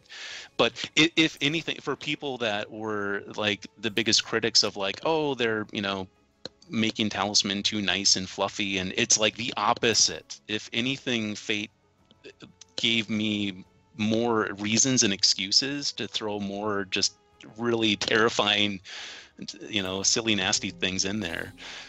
There's far more toad encounters in the fourth edition than any other, like all the condition, you know, editions combined. There's far more instances of toading, and you can kind of get away with that because it's like, oh well, if you had fate, you know. And so it was not to make the game nicer. It was actually the opposite. It was to be able to make the game even more kind of crazy and spiteful. So. Well, that explains the ire then. I can't make sense of people are raging. Because they were supposed to rage, that's why. Yeah. Well, and it is one of those things where over time, like when you embrace the game and you kind of see how things unfold, that argument, you know, pretty much died down, and they're just like, oh, you know, okay, I think it evened out after the initial release. They kind of picked up of where it was heading, but. 0-5. Oh, I can go through to the middle. That's a terrible idea right now. That was something I found interesting certainly for a board game, which is I usually feel like they can go in fairly straight lines. Talisman is a game where you sort of have to grind. You know what I mean? Like it advises you need higher strength, you need higher craft, or you need to go and get a few things before you start pushing towards the center. Because if you do that in your first or second turn, whilst you technically could wander into the middle zone, almost 100% chance you would get battered and you would not be able to, you know, do the thing you needed to do to win. So it encouraged you to wander around and get experience, pick up some items, you know, grab some spells, improve your craft and your strength before, and then make the decision, when do I feel like I'm ready to tackle the middle of the board? And you could do it technically anytime you want. And there's that almost open world feel. Like, I know with the new Legend of Zelda, they say that you could technically, if you wanted to, the Breath of the Wild, you could immediately go and find Ganon the moment you spawn into the game and fight him. You could do that from beat one. You would lose. It would be utterly pointless, but you could do that. So it then becomes, rather than like you have to fight through everything in a straight line to reach the end boss is right there. It's your choice when you want to make that gamble. And this is what this feels a bit like, where you can make the choice to dive in and start doing something, you know, I could recklessly run up and try and, you know, battle something in the middle if I wanted to, or push to the center. It would just be daft for me to do it right now. Yeah. But I could. And that's kind of fun. It's one of the things that we always advise when people go, what expansion should I start with? And it's kind of like, we always recommend the Highland. It's one deck booster and one board expansion, so it's Sacred Pool or Frostmarch or Reaper plus the Highland. And the reason why I'd always recommend Highland is because it gives a good example of what gets introduced to Talisman, but not in a manner that makes things immediately complex. It's a new board space that's easy to deal with. The enemies that you find in the Highland have a fairly gradual ramp. There's a few really tough ones in there. But if I was to recommend the dungeon, chances are people are going to die a lot if they just run straight into it. And it's part of the design. It's not that the dungeon is poorly balanced. It's not that it's full of things that are too difficult to fight. It's just not meant to be run into. You're supposed to buff, you're supposed to grind a little bit, and then it's high risk, high reward. You run in and you will find far more valuable things than you will in the Highland. It's just you're more at risk when you're there. Yeah, you have to be prepared for the fact that it is a dangerous place. Yes. You know, I remember having the discussion at Fantasy Flight of how much we should spell it out to because like you were describing, the dungeon is more of it's kind of an end game. It's where after you've built up, you go there to gain strength by getting more trophies and getting. Don't tell me you died again. I'm close to it. I'm obviously the sprite, so I've got 5 craft. I'm against the Lemure, which has 1 craft. I rolled a 1, he rolled a 6. I've got no fate. If you found my 1, that natural 1 that's floating around in the ether. Dice are rigged. Oh, well, yeah, no. I was gonna.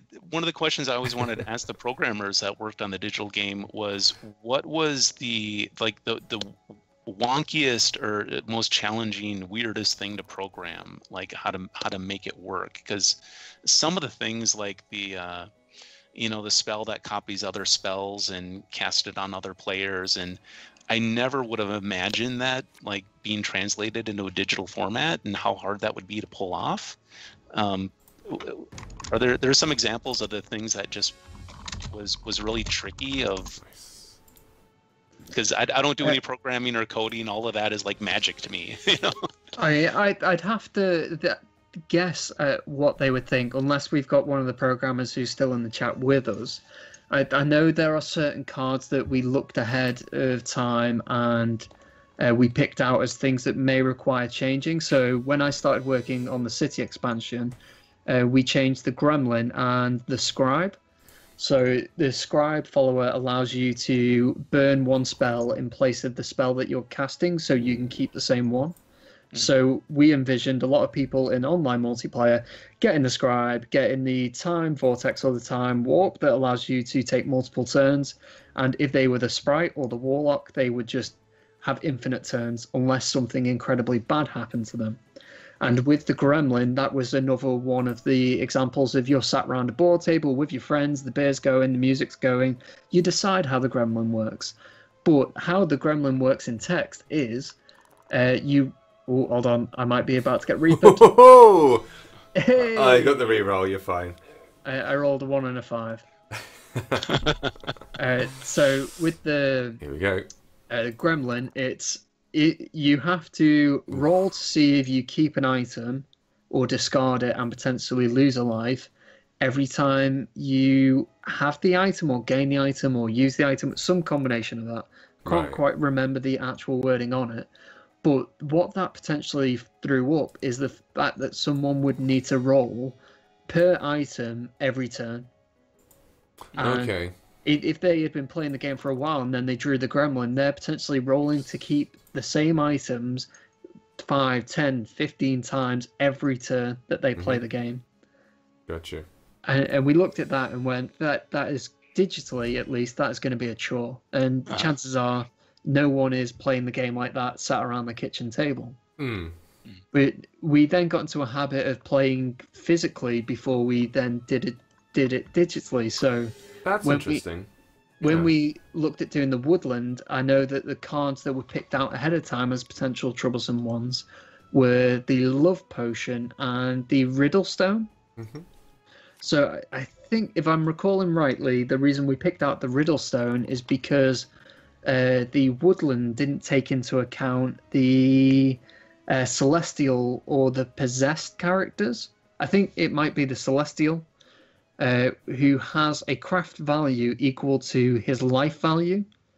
And the riddle stone allows you to roll to see if you gain spells per life value, or you roll a dice per life. And you could have ended up rolling a ridiculous amount of dice for this outcome, which could have led to you gaining a ridiculous amount of spells that your character couldn't hold anyway. I know they were things that we looked at ahead of time, but I'm not sure if they were necessarily difficult in trying to program. Okay. So I have always wondered and I've asked a few other people when we've been doing these streams for different games, like what's the thing that either was most difficult to accomplish digitally, or, put it another way, what's the thing that you actually think works better in digital form? Now you have this ability to A, do automation, B, you don't have to deal with physically allocating tiles, cards, you don't have to worry about setting up an entire table's worth of stuff and hoping nobody knocks anything over, and which card was yours? Oh god, all that kind of stuff is kind of taken off the table, so to speak, because it's all being done behind the scenes digitally. And in many ways it can sort of streamline the experience, but then at the same time you run the risk of losing some of the sort of physical fun of it, because obviously board games are fun. Cardboard stuff on a table with physical people around you is fun. That's part of it. And when you're doing it digitally, it's either by yourself or you're playing remotely like we are. And it's good if you can do what we're doing, which is, Skype call, everyone's together, or Discord or whatever, and you get that multiplayer thing going on. But not everyone does that or can do it, and it becomes a little bit more of a distant experience, instead of everyone being around and you're getting very visibly angry at the person sitting next to you, which is kind of fun. I'd say for digital, the Dragon expansion is probably the most value that digital adds to Talisman. Yeah. Just as we discussed, the resource management of just taking that property out of the user's hand. So it just looks after it for you, and you can get the benefits without the headache. Yeah. Yeah. Yeah, I'd have to agree 100%. I mean, it's playing dragons digitally is the experience that you're supposed to have.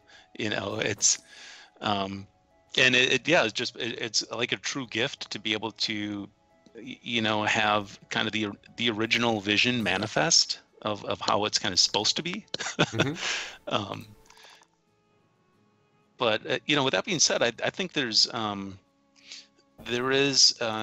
quite a bit of possibilities of certain cards, certain things that, if it's designed specifically for the digital format, you can have like decks within decks. You can do things digitally with that automation that it would be too fiddly or not even functional in a board game format. Mm-hmm. So there's, from a design aspect, I mean, it opens up entire new worlds. So that's part of the excitement of getting to do our own Nomad exclusive content, is we're no longer bound to the question, how do we make this work? Like that question doesn't really apply to something that is exclusively digital. There's a mechanics that we are thinking that we can introduce to Talisman that it's just not a problem. The mechanic isn't about how you play a card or how you do this rule. It can be a presentation thing, and there can be vast changes and switches that are made, and we can warp Talisman because that is what the digital space allows us to do. And there is a lot of excitement in the team that involved in the potential designs of future content about that. So has the osmosis gone both ways? Has there been stuff in... Because the digital edition's been out for quite a few years now, the original one that first came out. I forget exactly when. Was it like 20... I know it turned up on tablets around about 2014, 2015-ish, something like that? April 2014, I think, the digital version came. Yeah. So obviously what you've been doing there during that process is taking the physical version and translating it to digital. And, expansions then come into that. Is there anything that you've done digitally where you're like, right, it would be great if in the next physical edition of the game, whenever that might happen, we could bring that over, we could take it the other way from digital into reality? It's not happened yet, but it is something that we have on our mind. We may not be in the best position to make it happen, but it is something Nomad is considering of talking to. I mean, we've got Games Workshop who hold the license. We've got Pegasus who are currently doing different versions of Talisman. We've got Asmodee who published the digital version of Talisman. We have a lot of titans of the industry that have a lot of power, and if they saw the value in... If we make these brand new digital exclusive expansions which sell, and that's ultimately what business comes down to. If there is evidence that there is a demand for what Nomad is making, then maybe Games Workshop will look at it. Maybe Asmodee will ask questions of Games Workshop. Maybe Pegasus, who are designing physical things, will go, hey guys, the same way that John was speaking earlier of going to his CEO and going, when we're getting Talisman, when are we getting Talisman? Maybe Pegasus will turn around and go to GW, when can we start doing Nomad stuff? Yeah, yeah. And there is a lot of excitement for that kind of thing happening. We, as players of board games and as people who are involved in the industry, there is a very high amount of pride that we have in seeing our stuff hit the market and people respond positively. So if that happens to a point where people turn around, people in different companies turn around and go, hey, we want to be involved in your stuff because it looks good and people like it, then of course we definitely want that to happen. It'll be fun because it tends to only go one way. There's been a bunch of stuff with just standalone video games where sometimes they will, more so now with Kickstarter, they will create a board game companion that goes with it. So I'm thinking of things like Portal or Dark Souls or something. They have done board game versions, but they're obviously very, very different beasts. They weren't ever created with a board game in mind, so it's not a direct translation. It's just an interpretation of the property more than anything else. Whereas this provides an opportunity for you to actually sort of suddenly see your what's the character you are? Is it a barbarian brawler? Is that what you are? I started as a barbarian and now you're now a brawler. My denizen. Yeah, your card. You could have that physical card in your hand. Signed. That's going on eBay. Have your mom put it on the fridge with a magnet. Yeah. It's definitely something that we want to happen, and there is a lot of friction and tension and excitement and passion in Nomad for the people that are involved in Talisman, and the same way people sit around a table and debate rules and get angry with each other for how stupid the other person is.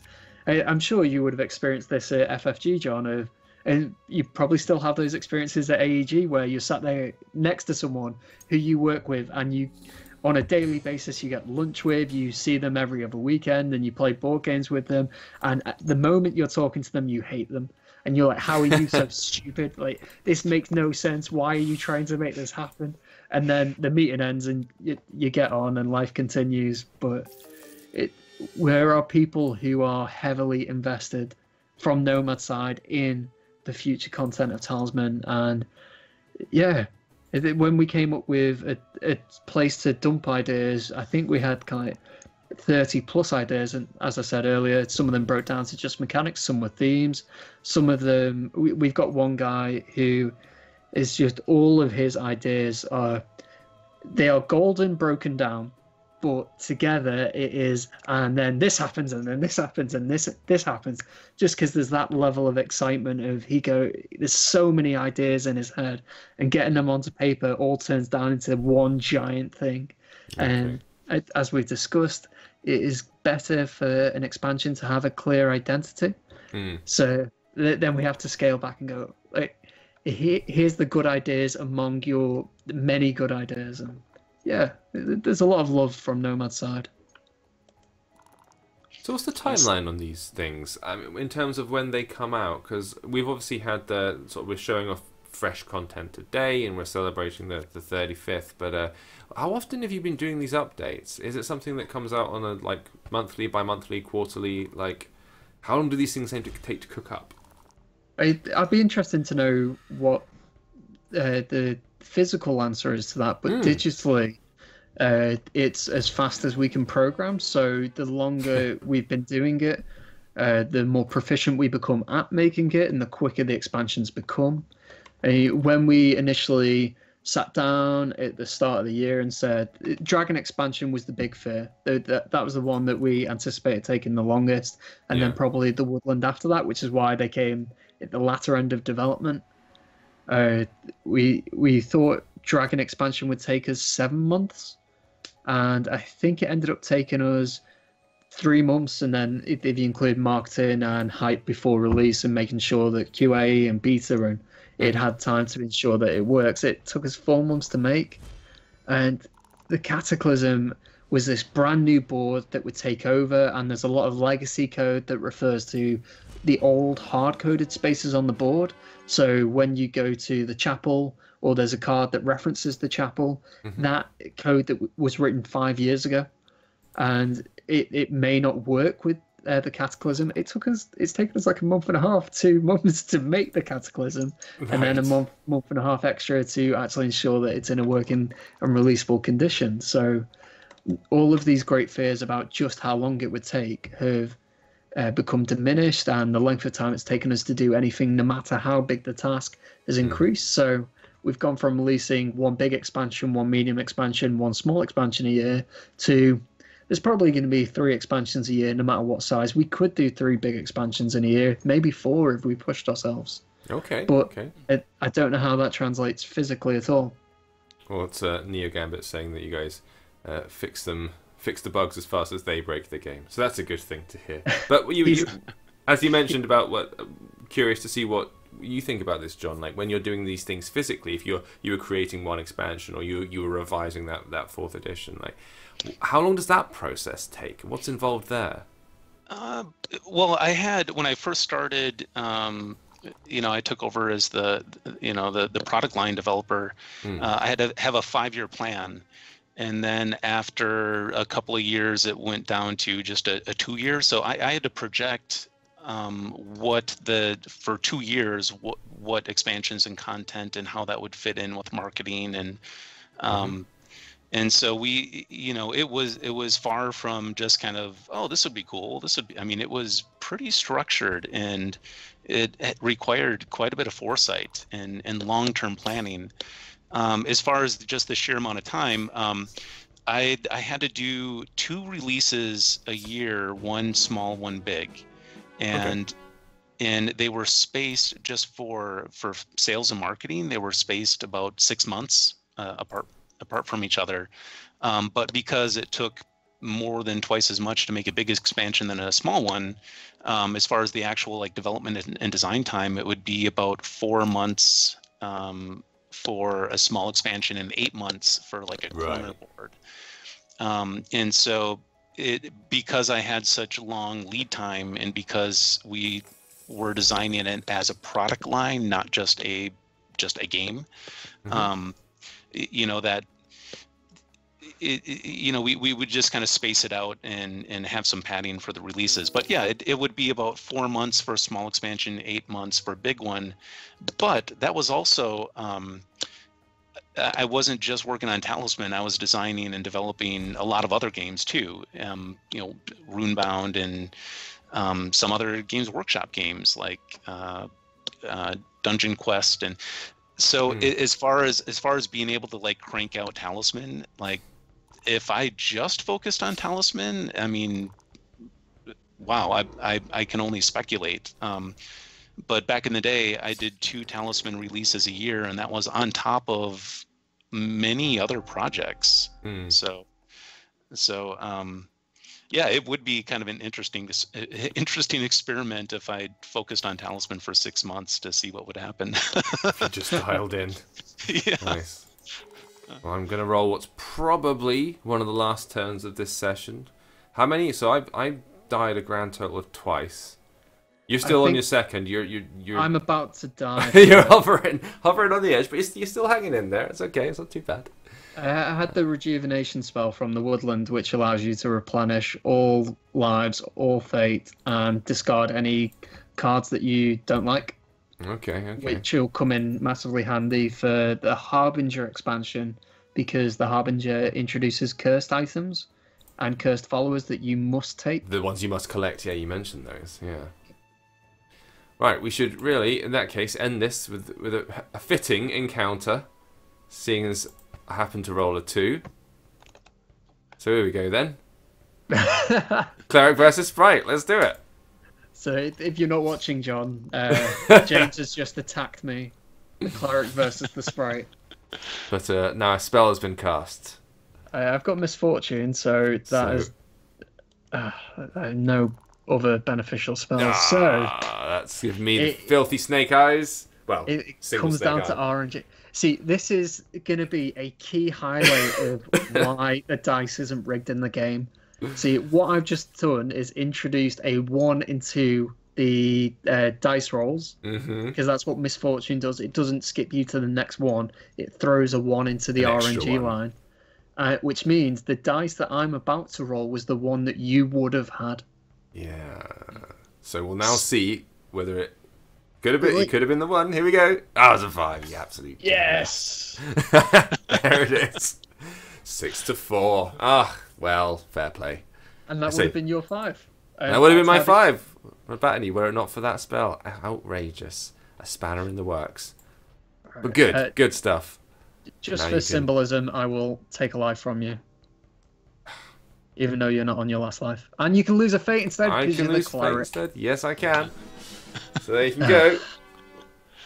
See, so many possible wrinkles, so many different things to go wrong. And there you go. Well, if you guys have been watching the stream, all those who've been dropping things into the chat, thank you for joining us over the past couple of hours. It's been a pleasure to talk to you all.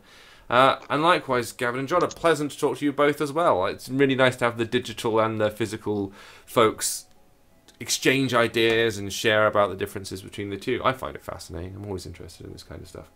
And Thank you very much for having us. Of course. And those of you watching, I hope you learnt things and can go and find the actual game itself, which is now, has always been available in Steam and on mobile. But if you go to the Steam version, you'll be able to find all these additional things as well. So go Cataclysm. Get stuck in to that content. But thank you to everybody. It was much appreciated. And we hope you will join us next time for more streams of some form or another in the not too distant future. But until then, bye-bye. Bye.